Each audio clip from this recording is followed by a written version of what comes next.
So earlier this week on my Instagram, I reached out to you guys and basically wanted to know what questions you had about moving to Mexico. I got pretty much 3 categories of questions that I'll break down in this video for you. The first are questions about getting visas here in Mexico.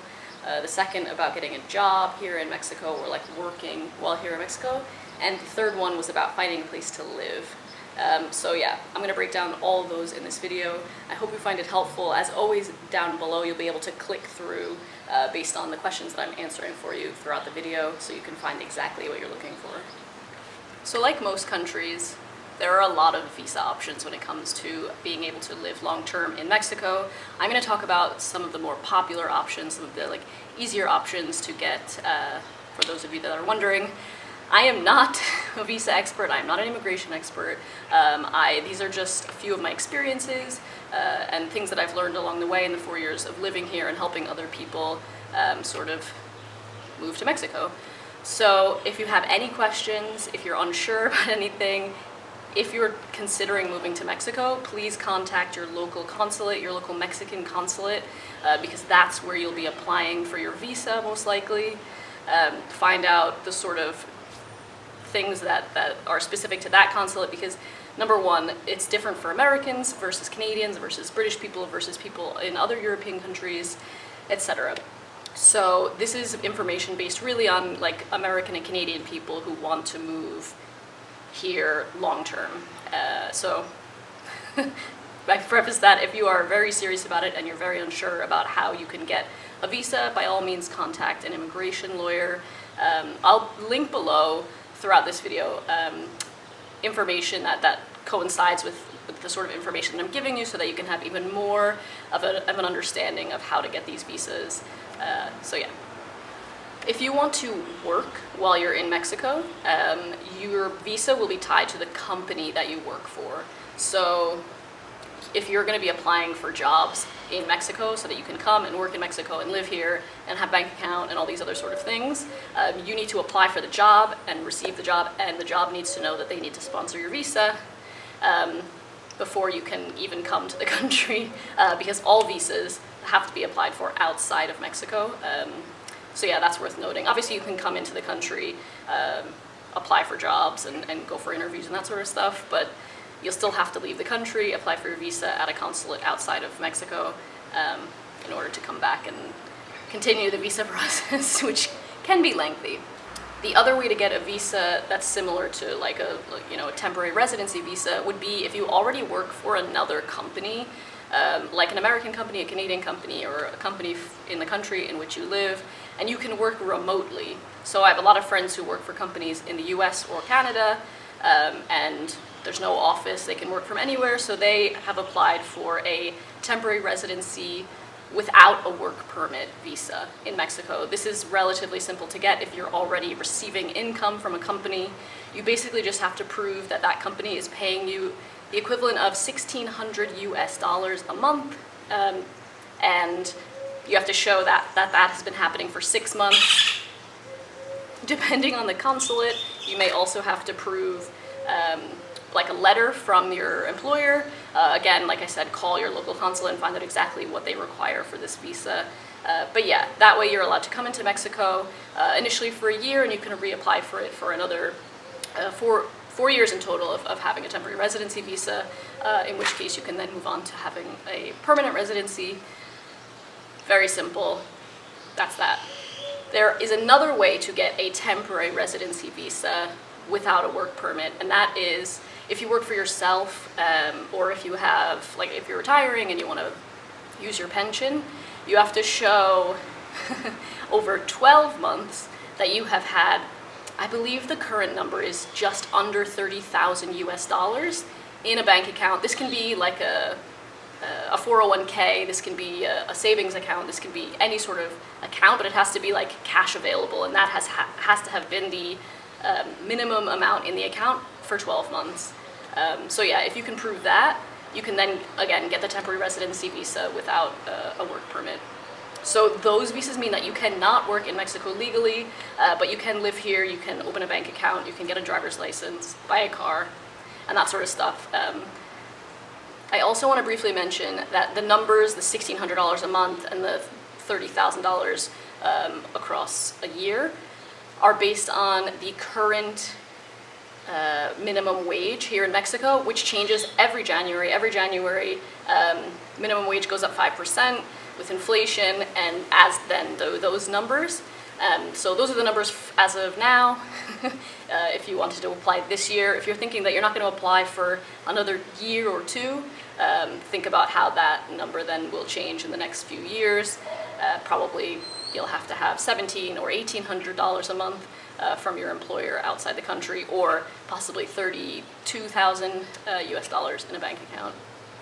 Again, this number is based on US and I believe Canadian people who want to move to Mexico. It's very different for like people in Europe who want to move here. I believe the numbers are a bit larger, but I also believe that it's possible to be a freelancer and sort of come over on the pretense that you're working for another company, whereas if you're an American or Canadian, it's very difficult to prove like regular income as a freelancer. You'd more likely have to have that money in a bank account for 12 months in order to prove sort of economic solvency, as they call it. The third option is to come and go on a 6-month FMM, or it's like a visa waiver. Not every country is available to have this, but if you're from the US, Canada, the UK, other European countries, I'll link below the list of countries. I believe that there's like 60 that are on the list. Also, if you have a US visa, you can have the visa waiver here too. So if you're from a country where you have applied for like a 10-year US visa, you can come and go through Mexico without a problem. So this is basically a tourist visa, like a tourist permit. You come, you can be in Mexico for up to 6 months, and you can leave. I know a lot of people who work for companies outside the country and who work remotely and who have just sort of come and gone in Mexico over the course of about a year and a half, because they travel so much, because they leave the country so much to go back and forth for work-related stuff. It's not illegal. It's perfectly legal. You're not working in Mexico. You're not making this your permanent residency. You're still basing yourself elsewhere. But it's a good way to get to know the country. It's a good way to come back and forth and kind of see what parts of the country you like. It's a good idea to use this like temporary resident, this permit, this visitor's permit, as a way to explore the country and see exactly where you might want to live. True, many people continue to live on this visa. It's not illegal if you're not working in Mexico. I have spoken to immigration officers in the US who are like Mexican immigration officers, and there are some people that I've actually been told, because they go back and forth so much, that they don't need it, they shouldn't apply for it, and yeah, again, it depends so much on the consulate you're trying to deal with for these visas, but it's not illegal. It's up to you whether you decide it's unethical. But yeah, those are the visas that you can have coming back and forth as a tourist, as somebody who wants to live here longer term. So one of the biggest questions that I got asked was, how easy is it to find work in Mexico if you don't speak Spanish? It depends on what you want to do, I guess. There are plenty of people working here who don't speak very much Spanish in all sorts of fields. In all sorts of fields of work. One of the most popular, especially in Mexico City, but definitely in other parts of the country too, is being a teacher at an international school, or getting a job in general at an international school. But there are people here doing real estate in English. There are people here working in property, in other sort of language teaching, if perhaps you want to teach English outside of an international school in like a sort of TEFL situation. Those are still existing, although more and more are going online, so the pay isn't great. Obviously, if you speak Spanish, you're opening up pretty much any sort of job that you're capable of doing. You can then work at an office. You can work, well, anywhere that would be willing to sponsor you. Like I mentioned earlier, you can't just sort of get a job at a restaurant if you don't have a work visa here. A restaurant is unlikely to want to sponsor you unless you're like some incredible chef and they want you in their kitchen. Definitely the people who are more likely to get jobs here that are willing to sponsor you are people with experience, people who have a special skill perhaps. There are tons of banks and huge businesses here that allow people to sort of transfer. So if you already work for a really big company in the US or in Canada and they have an office here, it's worth asking if transfers are available, that sort of thing. Those are really good opportunities to get your sort of foot in the door. But if you've just graduated from college, if you just finished high school and you think you're going to be able to find a job here, even if you speak Spanish, it's going to be very difficult to try and convince a company that such a young person with so little experience is worth the hassle that it takes to sort of sponsor a visa. So just be aware of that. I know it's disheartening and it's not impossible. I do know some people that have done it with lots of grafting and who have pestered companies until they were able to get their foot in the door and get a job there. So finding a job in Mexico is much like finding a job in other countries. You can go on all of the sort of job websites and see what jobs are being offered. That's how Luke found his job before we moved here. And yeah, it's just a matter of searching, looking for the companies in the industries that you're interested in and reaching out, getting them to know who you are, getting on the phone. And yeah, it's just a little bit harder because you're not here. But if you could get here to try and meet up with people in your industry, that's also a really great way to try and get your foot in the door. How many times can I say get your foot in the door? This was without a doubt one of the most asked questions. How do you find an apartment? I have made a video about this in the past where I mention a few different ways that you can find an apartment. I'll link that above. It's an answer that people don't really like. The easiest, perhaps not the easiest, the cheapest way that you're going to find an apartment in Mexico is to be here, go to the neighborhoods that you want to live in, walk around in those neighborhoods, look for rent signs, and call the numbers on those for rent signs.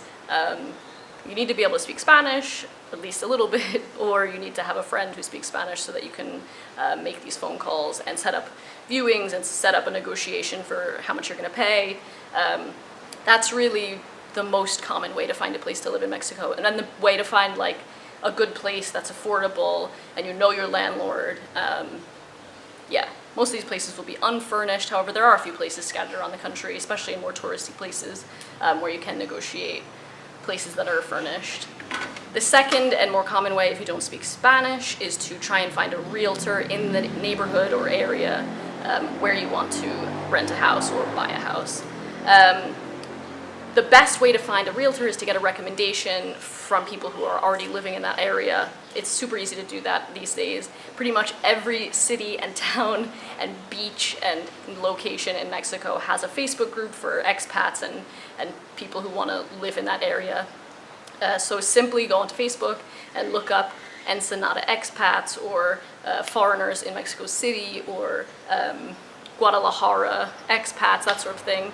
There are tons of groups available. I'll link a few below that I know of for Puerto Vallarta, Mexico City, Ensenada, and Cancun, I believe, so that you can have access to those people. There's even more general groups like expats in Mexico. That's a great resource. People are super helpful, and they'll be more than happy to recommend a real estate agent who can help you find an apartment. It's definitely the more expensive route to go down.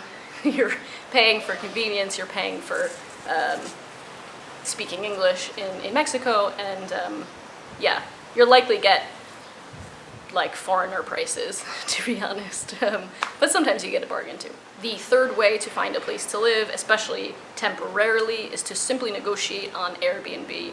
This is a great way because all of them are furnished. You can speak English on Airbnb even if the person you're speaking to doesn't speak English. Airbnb allows you to translate the conversation. It's very easy. And you can pay up front, and it allows you to arrive in Mexico with a place that you might have for a few months, and then you can sort of start looking around for other places. Yeah, I definitely recommend not just simply booking it. If you find a place that you like and it's available for the amount of time that you want it to be, contact the host first, see if they'll knock off some money in order for you to stay for 3 months at a time. You'll definitely get a better deal if you contact them first and ask for a sort of discount, especially in the current climate of what we're in now. If you're thinking of coming down to Mexico in the next 6 or 12 months, you'll definitely be able to sort of negotiate a good deal on a long-term Airbnb. I hope I've addressed the majority of your questions about moving to Mexico. There are definitely more questions that I need to talk about. I think some of them need their own video, but these are the 3 biggest things that you all asked about.